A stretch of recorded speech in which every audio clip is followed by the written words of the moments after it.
Salut à toi, donc cette semaine on se réunit pour ceux qui le souhaitent dans une semaine de jeûne.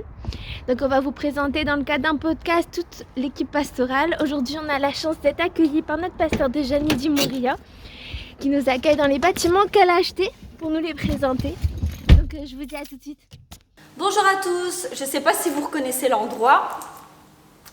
Nous sommes dans la nouvelle église Acte 1 et j'ai l'honneur en fait vraiment de pouvoir vous apporter la parole de Dieu pour cette semaine du jeûne et de la prière en fait que nous avons fait grâce au pasteur Antonio.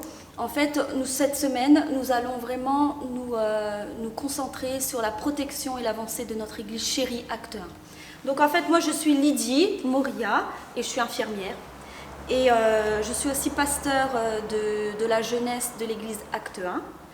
Et je suis née dans une famille chrétienne pastorale. Et en fait, j'ai eu l'occasion et j'ai eu l'opportunité, le privilège d'avoir mes parents qui m'ont vraiment enseigné dans la foi chrétienne, les pasteurs Antonio et Elisabeth Mouria.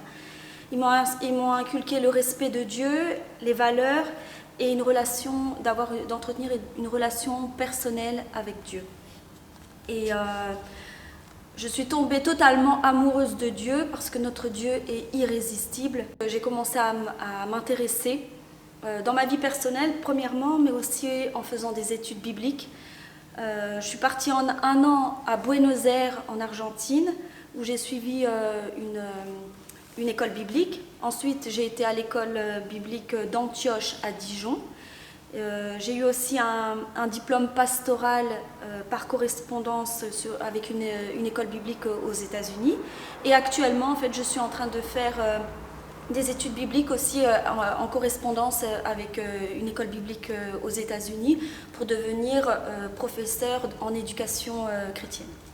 Donc voilà, tout ça pour vous dire que je suis passionnée par Dieu parce que notre Dieu est irrésistible et il est vraiment merveilleux et que je le vois agir dans ma vie tous les jours et autour de moi et dans l'église bien entendu.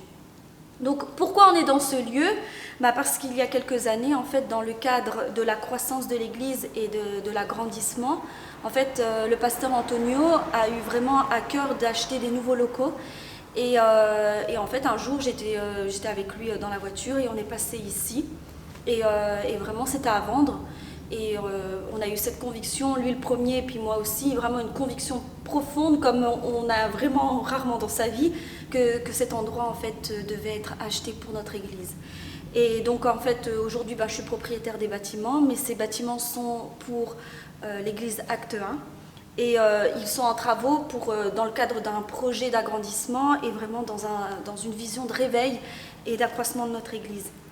Donc ce lieu, c'est notre futur de notre église, c'est notre destinée et aussi nous espérons le réveil. Et malgré ces temps de confinement, ces temps où on a l'impression que tout est ralenti, Dieu fait des choses extraordinaires. Et que ce soit au niveau financier, que ce soit au niveau des travaux, Dieu est en train d'agir. Et c'est pour ça que c'est très important de continuer à être impliqué dans la prière, d'être impliqué aussi dans l'intercession. Et en fait, pour continuer à avancer, j'aimerais bien vraiment développer 2 points avec vous qu'on peut regarder dans la Bible. Et ces 2 points, en fait, le premier, c'est regarder à Dieu. En fait, dans ce contexte de pandémie, on peut regarder aux morts, on peut regarder aux gens qui sont malades, on peut regarder à notre vie aussi personnelle, à nos angoisses, à plein de choses, etc. Mais en fait, la Bible, elle nous dit plusieurs fois, elle nous encourage à regarder à Dieu. À Dieu, pourquoi ? Parce que Dieu est au contrôle de toutes choses. Pourquoi ? Parce que Dieu est tout-puissant. Parce que rien n'est impossible à Dieu, contrairement à nous les hommes. Nous sommes limités dans le temps, nous sommes limités aussi parce que nous sommes mortels, nous sommes limités aussi dans notre santé, nous sommes limités au niveau de nos capacités intellectuelles, etc. Bien que nous évoluions, nous sommes limités. Alors que Dieu est illimité, Dieu est surnaturel et rien n'est impossible à lui. Dieu est bon en tout temps, Dieu est fidèle, Dieu est amour, Dieu a une puissance, Dieu a une présence, Dieu a des attributs différents et pour chaque difficulté, pour chaque challenge, Dieu a une solution. Et ça on le voit dans la Bible, c'est impressionnant, dans tous les domaines, en fait Dieu a une solution. Et c'est pour ça que mon premier point est très important, c'est de regarder à Dieu. La Bible, elle nous dit que quand on regarde vers Dieu, quand on tourne le regard vers Dieu, nous sommes rayonnants de joie. Et si tu es triste aujourd'hui, si tu te sens affaibli, si tu te sens mal, si tu te sens isolé, si tu te sens seul, regarde à Dieu. Parce que Dieu va combler ton cœur, Dieu va faire des choses extraordinaires et Dieu va te donner l'espoir, Dieu va te donner du courage et Dieu va faire des choses surnaturelles. Donc la première chose et le premier conseil que j'ai à te donner dans cette période de jeûne, de prière où nous sommes impliqués en tant qu'Église, c'est de regarder à Dieu. Regarde combien il est bon, regarde combien il est fidèle, regarde combien il t'aime, regarde combien il veut faire des choses extraordinaires dans ta vie. La deuxième chose en fait que je voudrais vraiment t'encourager, c'est à rechercher premièrement le royaume des cieux.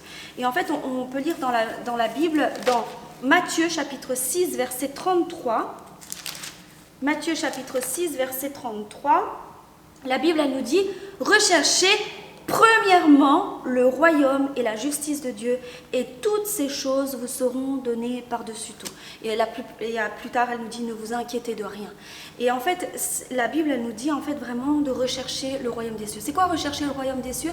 Mais tout simplement, en fait, c'est ce que nous sommes en train de faire en tant qu'Église. Nous sommes en train de rechercher à ce que l'œuvre de Dieu à travers l'Église, acte 1, grandisse, que l'Église soit protégée, que chaque enfant, chaque jeune, chaque couple, chaque homme, chaque femme soit protégé et que chaque homme, chaque femme puisse grandir avec le Seigneur. Et en fait, rechercher premièrement le royaume des cieux, c'est quoi? C'est rechercher les intérêts de Dieu. Quand on recherche les intérêts de Dieu, quand on se pose des questions, je crois qu'aujourd'hui on peut se poser plein de questions dans le fait que qu'est-ce que Dieu est en train de faire? Pourquoi? Qu'est-ce qui se passe aujourd'hui? Qu'est-ce que Dieu veut faire dans ma famille? Qu'est-ce que Dieu veut faire dans l'église? Qu'est-ce que Dieu veut faire au travail? Qu'est-ce que Dieu veut faire dans mon quartier? Et quand on commence à regarder à ce que Dieu veut faire, et bien là, en fait, on commence à rechercher ça en premier dans notre cœur. Et alors, Dieu nous donne l'amour, les capacités pour pouvoir aider autour de nous et pour être la main de Dieu, d'être l'expansion de sa volonté. Et en plus, la Bible, elle dit, et toutes les choses que tu recherches vous seront données par-dessus tout, et de ne pas s'inquiéter. Donc en fait, c'est quelque chose de merveilleux. Quand on cherche les intérêts de Dieu, quand on cherche à obéir à Dieu, quand on cherche, vous savez, peut-être qu'on est dans cet endroit-là, c'est pas pour rien, c'est pour que vous puissiez continuer à prier pour cette église qui est en travaux, que vous puissiez continuer à avoir à cœur votre église, vos frères et sœurs, les pasteurs, etc. Recherchez aussi ce que Dieu veut faire dans cette ville, c'est pas pour rien que Dieu nous a placés ici. Donc, recherchez premièrement le royaume des cieux. Donc, mon premier point, c'était vraiment de regarder à Dieu. Et deuxième chose, rechercher premièrement les intérêts de Dieu. Et quand on s'intéresse aux intérêts de Dieu, Dieu non seulement nous donne des capacités, Dieu non seulement nous remplit de sa paix, Dieu non seulement nous remplit de son Esprit Saint, mais en plus, il va nous aider à avoir une vie qui a du sens.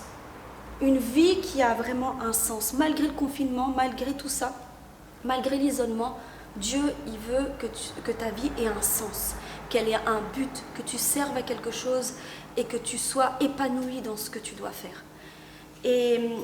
Et je crois que c'est vraiment quelque chose de très important. Et je crois qu'on peut avoir plusieurs choses. Je suis sûre que si on commence à discuter entre nous, eh ben on va commencer à pouvoir prier pour nos amis, prier pour notre famille, pour qu'ils connaissent Dieu, prier pour les gens qui sont malades, pour que Dieu les guérisse, prier pour que vraiment il y ait des percées, qu'il y ait des choses qui changent, des portes qui s'ouvrent, dans le domaine spirituel, dans le domaine familial, dans le domaine financier, etc. Mais de rechercher à ce que la volonté de Dieu s'accomplisse. C'est notre devoir en tant que chrétien. Et je voudrais te dire que le fait de regarder à Dieu, qui est mon premier point, et la deuxième chose, de chercher les intérêts de Dieu, eh ben, ça va faire quelque chose d'extraordinaire dans ta vie, ça va te donner de l'espoir. Ça va faire augmenter ta foi. Et c'est pour ça que j'aimerais bien lire un verset dans la Bible qui est dans Éphésiens chapitre 3 verset 20. Éphésiens chapitre 3 verset 20. Et ce verset, il est magnifique parce qu'il dit « Or, à celui qui peut faire », on parle de Dieu là, « par la puissance qui agit en nous », donc on parle du Saint-Esprit, « infiniment ». Faites attention à ce mot, « infiniment ». En plus, il est accentué par au-delà de tout ce que nous demandons ou pensons.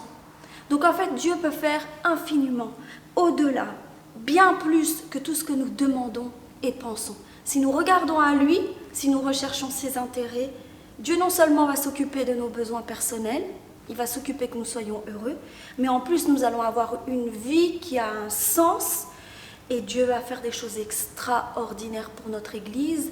Dieu va protéger notre Église. Dieu va mettre de l'espoir dans nos cœurs. Dieu va faire augmenter notre foi. Et qu'il faut savoir quelque chose, c'est que bien que le monde tourne au ralenti, l'œuvre de Dieu, le royaume de Dieu continue d'avancer par la puissance de Dieu qui agit en nous. Et Dieu va faire des choses infiniment, bien au-delà de tout ce que nous pensons, de tout ce que nous prions, que tout ce que nous intercédons.